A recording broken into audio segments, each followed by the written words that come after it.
Welcome to Money Matters, the weekly currency roundup podcast brought to you by IsraTransfer. Whether you're a seasoned investor, an expat managing your finances, or just curious about the world of currency exchange, you're in the right place. Each week, IsraTransfer's co-founder and head of trading, Daniel Engelsman, will inform us of the latest trends, insights, and market movements that could impact your money.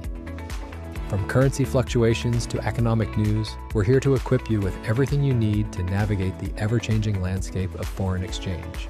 So Daniel, in this special review of 2025, what are the key highlights for the shekel across the year? Welcome back to the IsraTransfer podcast. My name is Daniel Engelsman. I'm one of the co-founders of IsraTransfer. Today, we're going to talk about the shekel's performance during 2025 and what we can possibly look forward to in 2026. Let's start with the US dollar. In 2025, well, in fact, every currency during 2025 suffered against the shekel. The shekel strengthened throughout the year, and there's quite a few reasons for that, which we will cover.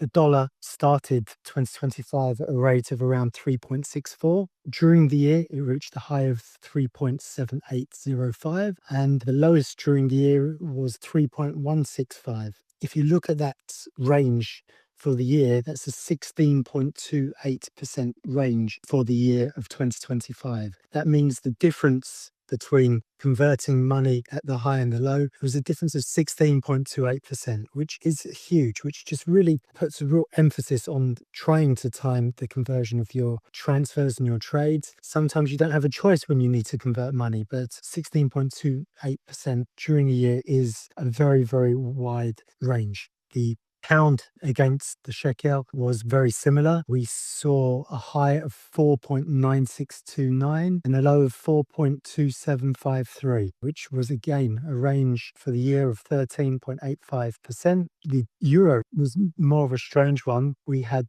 a high of 4.27 and a low of 3.66, which was a range of 14.23%. The reason the euro was a bit different was because the difference between the beginning of 2025 and the end of 2025 was only 1% difference. So that's why it was so strange for the euro. Again, we have a very similar story with Canadian dollar, high of 2.69 and a low of 2.28, giving us a 15.1% range throughout the year.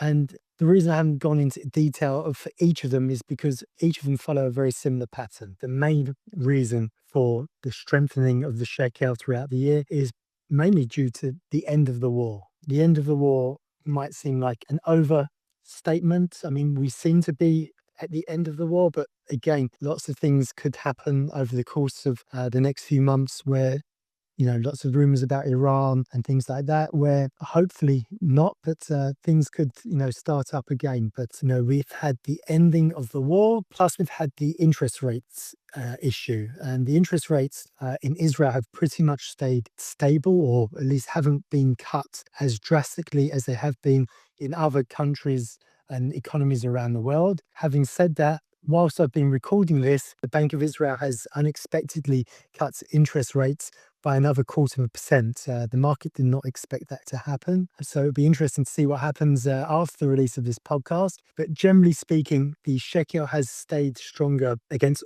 major currencies because the interest rates have stayed more stable and have been cut at a slower rate than other countries have been cutting interest rates. And the ending of the war, or at least, the ceasefire or peace that we seem to have at the moment, has definitely strengthened the shekel. It's important to note that, and interesting to note that the high that we saw for each of these major currencies was in April, when there was still a lot of instability around the war and what was going on the northern border and breaking of ceasefires. The interesting part is that when the 12-day war with Iran started in June, you would have thought that the shekel would have weakened quite considerably at that point. But actually, during that point, it stayed quite stable. And in fact, straight after that 12-day war finished, the shekel strengthened quite considerably. And it's because the way in which we fought that war and the ease at which we kind of destroyed the Iranian capabilities was quite a shock, and it kind of put a big emphasis on the strength of the Israeli army and how much more powerful we are than the Iranian army. So it really strengthened the shekel during that period, or straight after it finished. So we did not see the shekel weakening at that point. The weakness of the shekel occurred in April time. The 12-day war did not have a major impact on the exchange rate at that point. And what is the outlook for 2026? So looking forward to 2026, we have to hope that peace obviously stays, and peace is obviously very good for us. It's not necessarily great for the exchange rates, but I'm sure everyone out there would rather have peace than a bit more shekel for their dollars or pounds. We also have to keep a close eye on the interest rates. As interest rates fall, which they're expected to do, it depends on the pace at which they're falling. So we really need to keep an eye on that. As I said, interest rates were unexpectedly cut in Israel a few moments ago, so we will see what happens and the impact is of that. And as we reach record lows, the 3.1 that we saw in January 2022, where the Bank of Israel had to intervene in the market to try and push the exchange rate up. Will they intervene at all as we approach those kind of levels, which we're not too far off of at the moment? So interesting times ahead. We had an interesting 2025, and who knows what will be at this time next year. Thank you so much, and keep tuned. And that wraps up this week's Currency Weekly Roundup. We hope you found this episode informative and engaging. If you enjoyed today's discussion, be sure to subscribe and let us know if you have any questions you'd like Daniel to answer. For more information on currency exchange and to stay updated with the latest trends, visit us at IsraTransfer.com. Join us next week for more insights and analysis. Until then, stay informed and take care. Disclaimer: this podcast provides general information about currency exchange and buying or selling currency. It does not constitute legal, financial, or investment advice. Listeners should make independent decisions and seek professional guidance. The company is not liable for any actions taken based on this content.